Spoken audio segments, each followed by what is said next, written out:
As President Tinubu prepares to mark the midway point of his term in office, the administration of Governor Sheriff Oborevwori in Delta State is also getting ready to celebrate its achievements over the past 2 years.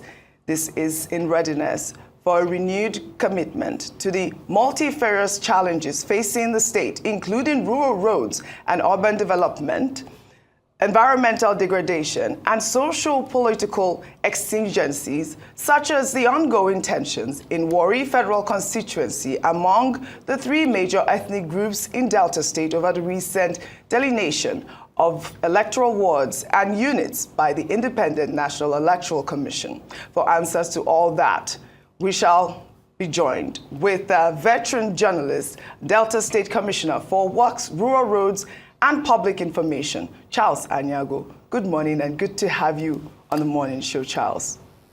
Good morning, Audrey. Good morning, Steve, and my dear sister. How are you doing this morning? Fantastic. Adeswagiwa Osage is with us. Good morning, Charles. Now, before we dive into discussing everything that Before we dive into everything that I highlighted in my introduction, I'd like to give you an actual right of reply.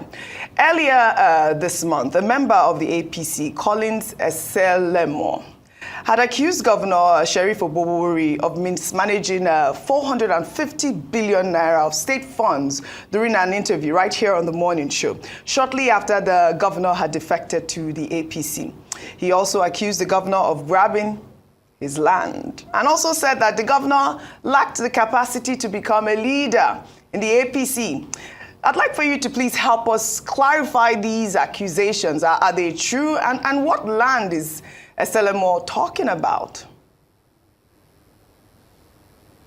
Well, thank you very much. I didn't know you were going to bring up this, but I'm happy you have done that because we were surprised when we saw our brother Collins Eselemo raising issues that are not in any way related.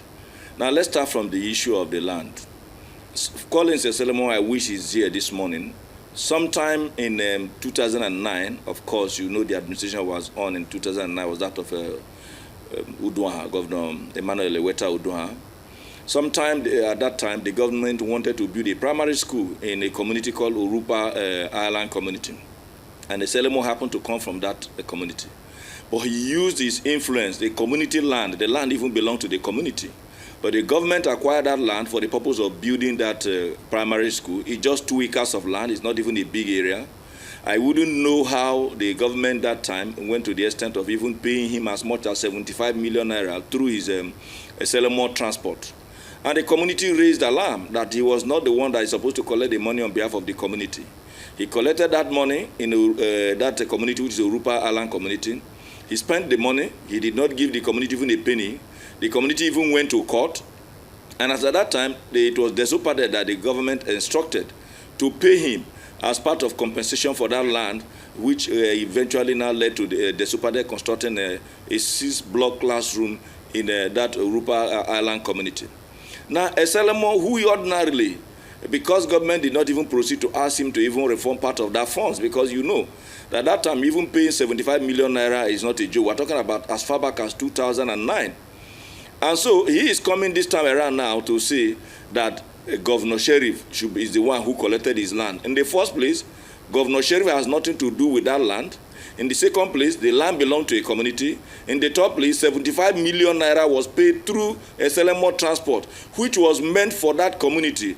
But Eselemo himself, using his influence, perhaps at that time, cornered the whole money, did not even make anything available to that community or even the leaders of that community. In short, I can tell that the community even have to go to proceed to court to ask government not to pay him any other money, and that they should move to ask him to return that money to the community, because that particular land belongs to Orupa community family in Orupa Island community. Now, leaving that one, coming to the issue of, so I've cleared it that there was no time. Let him come and say where is the land he's talking about. At what time was the land acquired? Sheriff Oborevwori became the governor of Delta State just about 2 years ago. And I was talking about 2009, which is 11 years ago. So you can see the difference between, which is about 16 years ago. So you know the difference between what Eselemo was talking with respect to that land and the true position of things. Now, coming to the issue of money, I don't also know where he was getting that from. Because number one, Governor Sheriff Oborevwori had been in office for a period of 2 years now. In that 2 years, Oborevwori has not approached any financial institution, any government or anybody to even borrow him a dime. We have boasted that as a state we have been very, very solvent in the past 2 years, to the extent that every contract we award will make available 40% mobilization. And so I wouldn't know what debt he's talking about. And even within this period, Oborevwori has spent close to 300 billion to service existing contractual obligation, as well as also funds that were acquired in form of loan through the bridging finance that we told you about in the course of the last administration. So where Collins, my brother, got the amount he's talking about, we don't know. So we may need him to come and then throw more light, let him explain, and you ask him, when did they borrow this money? Which money is he talking about? Now, on the issue of coming to the All Progressive Congress, if a Solomon, my brother, is not happy that other persons have come to join the party, and then he's representing certain tendencies that are not very clear to us, he should make it very, very obvious. All these issues he's raising are issues that are not in any way related to the governance under the Oborevwori administration in Delta. So perhaps he had been made some promises by certain tendencies. We are not aware of that, but we will be very, very happy if he can make it clear where he stands and what the issues that agitate his minds at a time like this. Oji. Charles, for clarifying all of that. But you know, there's also the reports that the Delta State chapter of the APC has disowned him after that interview, and they've described his claims as reckless, malicious, and entirely unfounded, and that he neither represents nor speaks for the APC in any capacity. But I believe my co-anchor here, Steve Ayorinde, will take over from now. All right, thank you, Charles, and good to see you again. I'll actually pick up from the first question, and it is not just about dismissing what Collins Eselemo has raised because the party in Delta State, has waded in, but to emphasize the aspect of high-handedness, the accusation on high-handedness, perceived high-handedness of the governor that he mentioned. And my thinking is that now that you guys, your good self, the governor, practically, the entire former PDP machinery in Delta is now in APC. I thought that the tone would be reconciliatory, but it doesn't sound like that to me this morning, the way that you have addressed the Selemon's issues. Are you therefore not at risk of going into a party with where you are likely to incur more enemies? Don't forget, of course, that the tussle between Omagege and the Festus Keyamo, shall we say, factions that you are meeting on ground is there. Eselemo is there. We don't know who else might come up with a few issues. How will your going into APC unite the party? That's one. And how will your going into APC possibly ensure victory in 2027, given the fact that as PDP, as the ruling party at that time, you didn't win for the candidate of your party at the presidential election? What has changed and what will change when we approach 2027 as far as electability for the president is concerned? Well, thank you very much, Steve, and welcome back from Uyo, a record that we saw in the course of the NIPR program in Uyo. Now, I would like to make it very, very clear that we are not fighting anybody that we met on ground. And in any case, we are not just going into the APC. We have gone into the APC, so it's no longer a question of going into. We are now in APC. And of course, even when a child is born or when you get to a new city, there's what we call socialization. To be able to mix with individuals that you are meeting on ground. For instance, if you travel now from here to China, you want to live there, they will even first of all begin to teach you the languages. You begin to learn how to do things like those persons who are in Chinese, like they say when you are in Rome, you behave like a Roman. We have come into the APC. We are not expecting that the moment we get in, that everybody will just flow along the same line, even if before now a number of these persons that we describe as APC, old APC members were ab initio members of the PDP, and that was why in the course of one of my interviews, in a sister station. I describe it as more like a family reunion. These are individuals who have either at one time or the other contested the election, including even a Selemo on the platform of the PDP. They have also held position before now on the platform of the PDP. So those of us who have just gone into the APC and those of them who went in a little earlier were once upon a time members of one family. We believe that individuals may have had certain positions that they are eyeing, and then now that they are seeing certain big wigs coming in, they are threatened. And that is just at an individual level. For anybody who believes that the state need to grow, that the state need to develop, and that there are advantages that are accruable once you have set a much more obvious link with the center, those individuals have expressed happiness, they have expressed joy, and so perhaps my brother Eselemo represents a very few interests who are thinking of just self.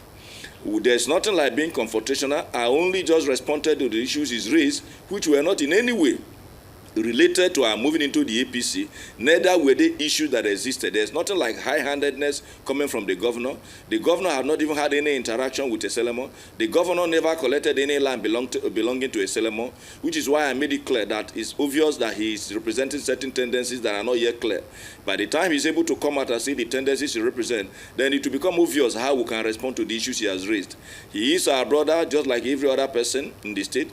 We have only one governor governing those who possibly are willing members that have accepted us into the APC, and those who are also expressing some form of fears. It is not unexpected that individuals could express some of those concerns because they may have had certain beliefs, certain systems, certain expectations, certain desires. It is politics, and in politics, it is not criminal for individuals to have certain desires and certain expectations.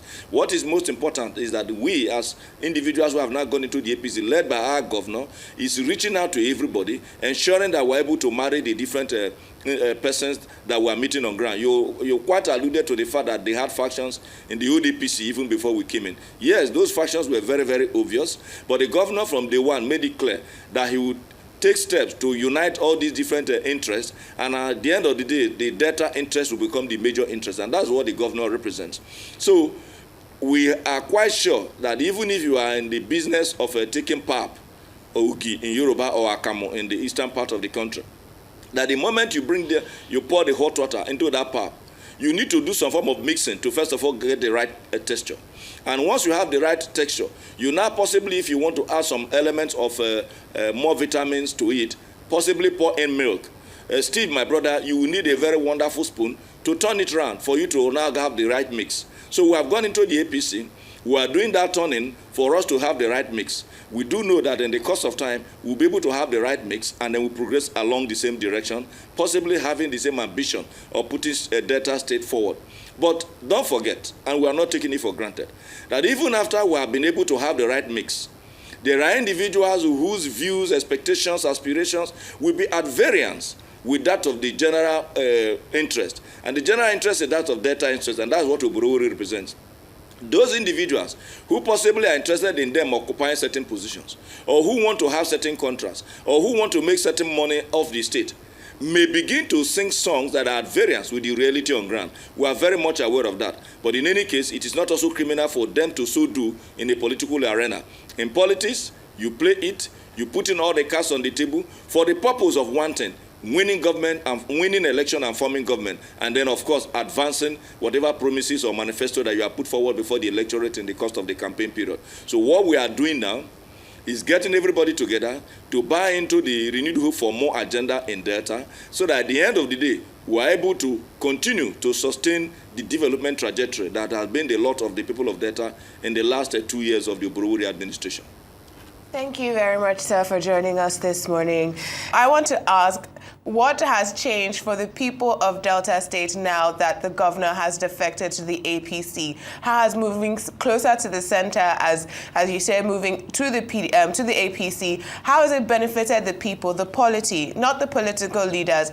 But it's been a month now. So what has changed? What has been done in the last month to show that moving to the APC was the right decision for the people of Delta State?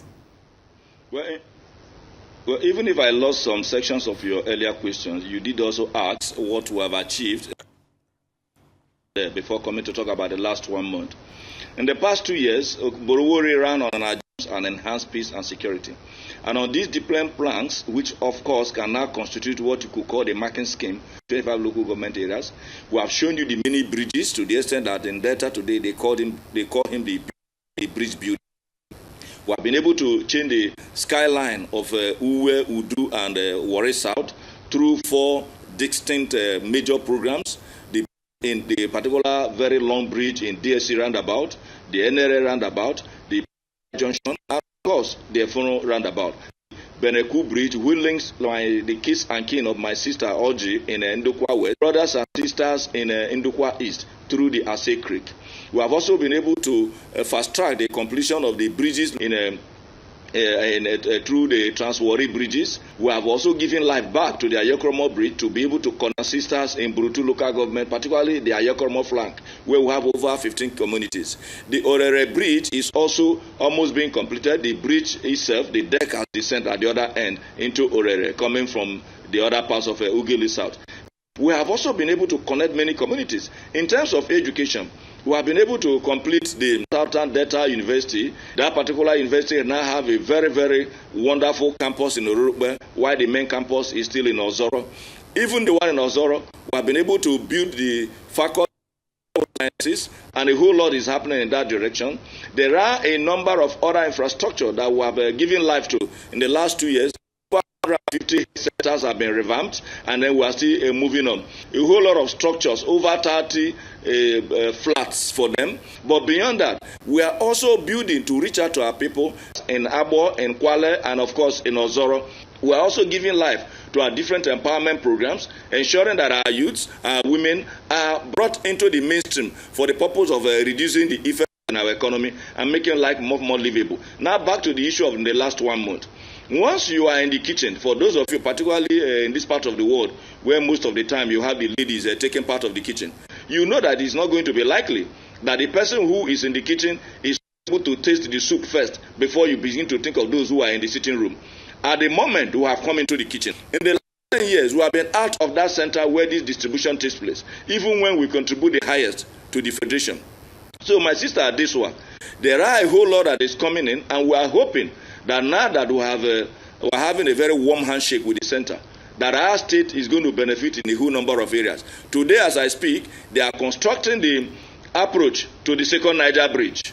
That can be possible when you are closer. That second Niger Bridge has been on. The last administration did a whole lot to complete it, but now you have been able to complete the approach. Remember, every politics is local. The one we are playing now is for the benefit of the people of Delta. Perhaps when we now begin to cascade it to the national level, it becomes a different thing entirely. My friend Steve mentioned that we lost election at the federal level. He must realize that the tendencies that existed at that time with the obedient movement was a different thing entirely. He should also be able to take a look at the 3 weeks after that election. What happened? Oborevwori won massively to the extent that 21 out of the 25 local government areas in Delta were won convincingly by the then PDP administration, which Oborevwori flew the ticket, and he won. So when you begin to use what happened with the kind of wave and the fact that the people in the South wanted a Southern president, and that became a factor in that election, you will understand that drawing that comparison to what we have now is equivalent to bringing apples and oranges and asking which one is sweeter. And when you know that they are very different, even if they are all fruits, they do not have the same elements in them. All right, Charles.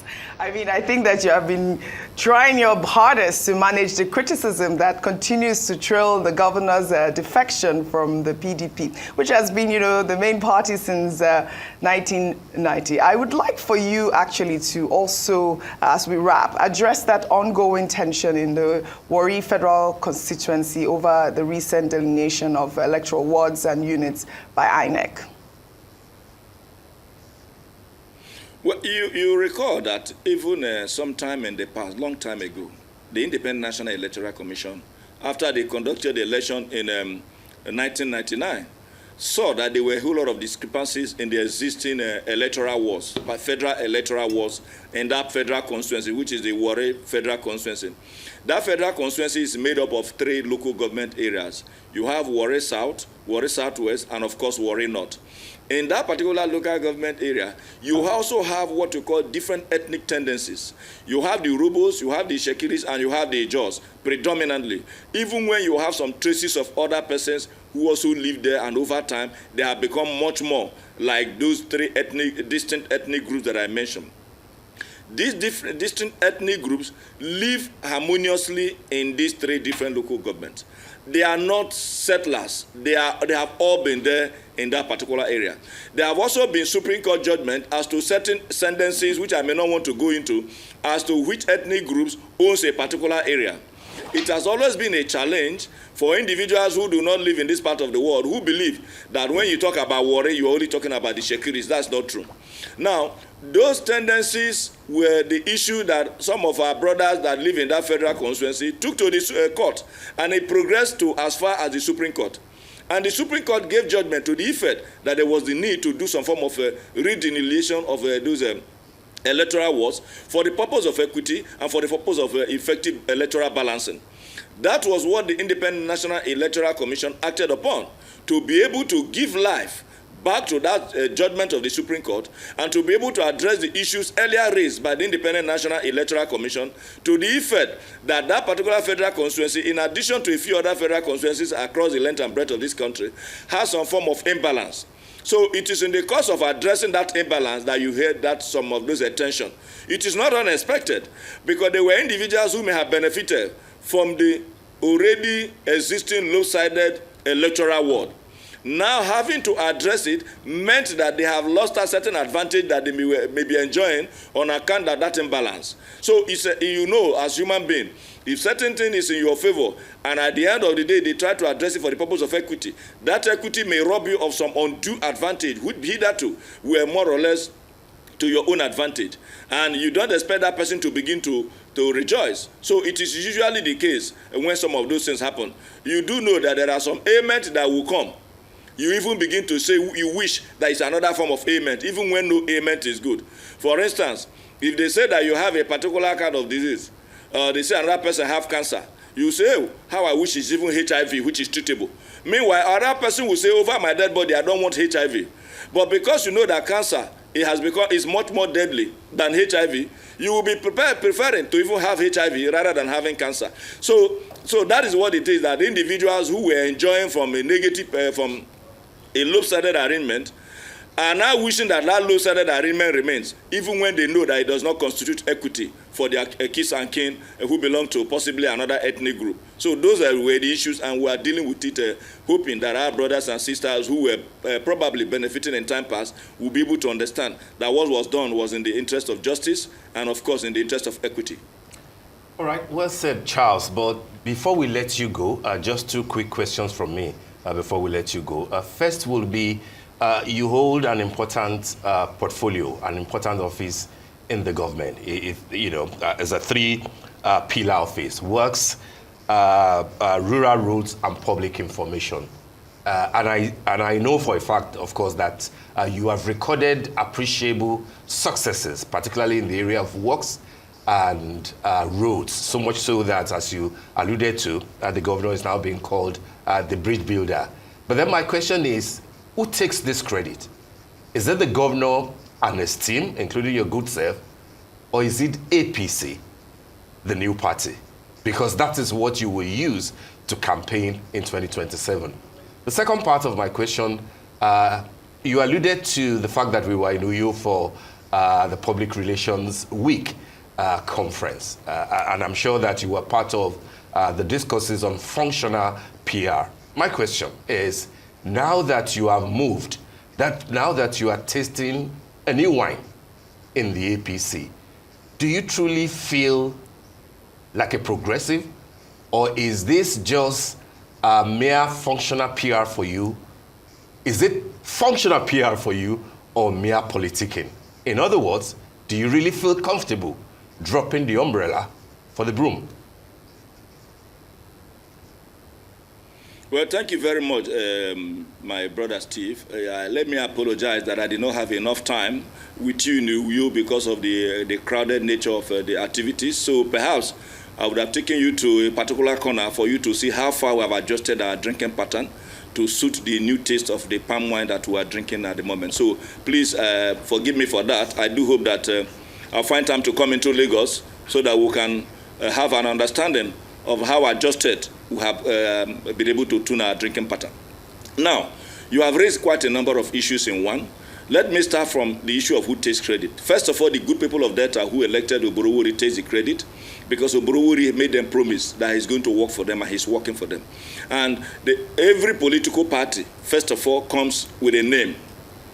And that name is just alphabet. It is the people who give life to it that makes it to become functional and for you to relate with it. And so what we have done in the last 2 years is to be able to give strength to the agenda, which is the more agenda that Oborevwori ran with and to which he took to the electorates and he was elected. We have believed that we believe, and Oborevwori is quite clear on that the money for the people of Delta must work for them.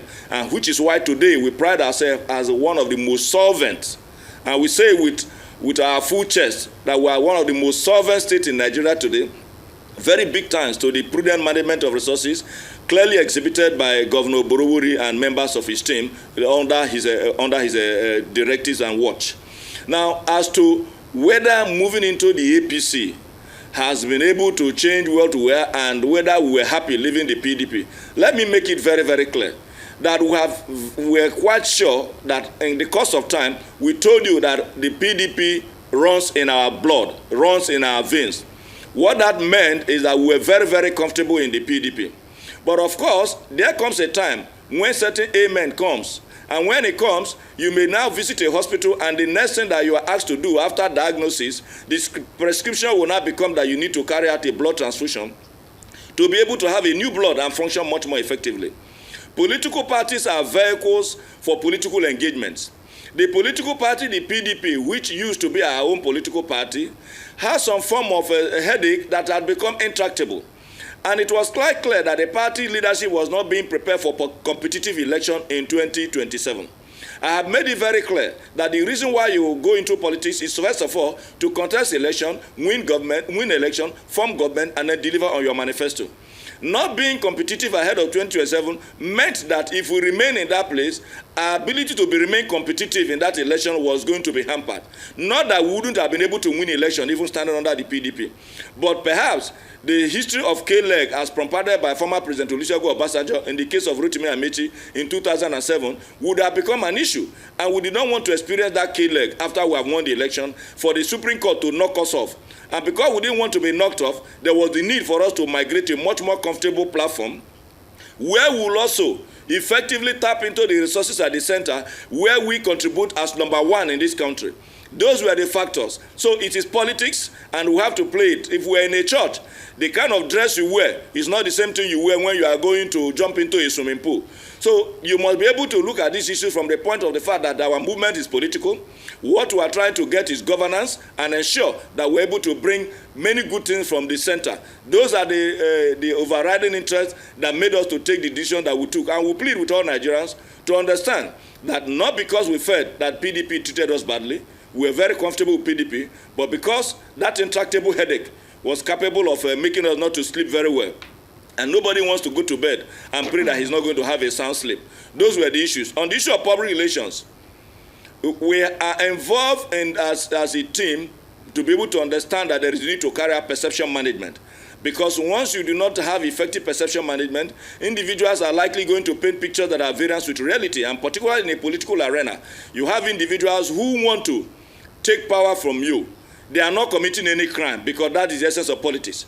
Now you need to be able to manage your perception so that those pictures that are being painted, which is at variance with reality, does not become the truth, even when you have a much more different facts about the issues at stake. All right, Charles, we have very short time and just a short sentence. I know that we have not heard from the governor since he assumed office. We haven't, interviewed him of late. Would love to see if we can talk to him. But before you go, I'd like you to tell me what his greatest achievement has been in a short sentence since he assumed office. The governor's greatest achievement is what we pride ourselves in, which is effective and prudent management of resources. And that has given birth to all the other projects that I have mentioned. And that is why we are solvent today. Delta State today is the only state in this country where you are given a contract and you have 40% advance payment. That helps to reduce the issue of cost of fund for the contractors. That also gives us advantage of ensuring that the jobs are completed in good time. So in a nutshell, the unity that he's building, anchored on this prudent management of resources, is what stands Oborevwori out amongst many. Don't forget that the award given to him by DJ and Arise Television clearly mentioned the effective and prudent management of resources, to the extent that 24 months running, Oborevwori have not asked for a dime from anybody in terms of borrowing, even as he pays any contractor as soon as certificate is raised. Go and fact check me. We are about the only state in Nigeria today that is running along that trajectory, and we give God the glory for the governor that we have at the moment that is progressing along that line and leading all of us to be able to embrace prudence, embrace probity, embrace accountability. Well, all right. Well, on that note, we'd like to thank you very much, Charles Aniagwu, for joining us on the morning show. And we are opening an invitation for the governor of my state right here on the morning show. Thank you very much. Be rest assured he'll be available for you, OJ. He'll be very much available. Well, thank you very much indeed. Have a great Sunday.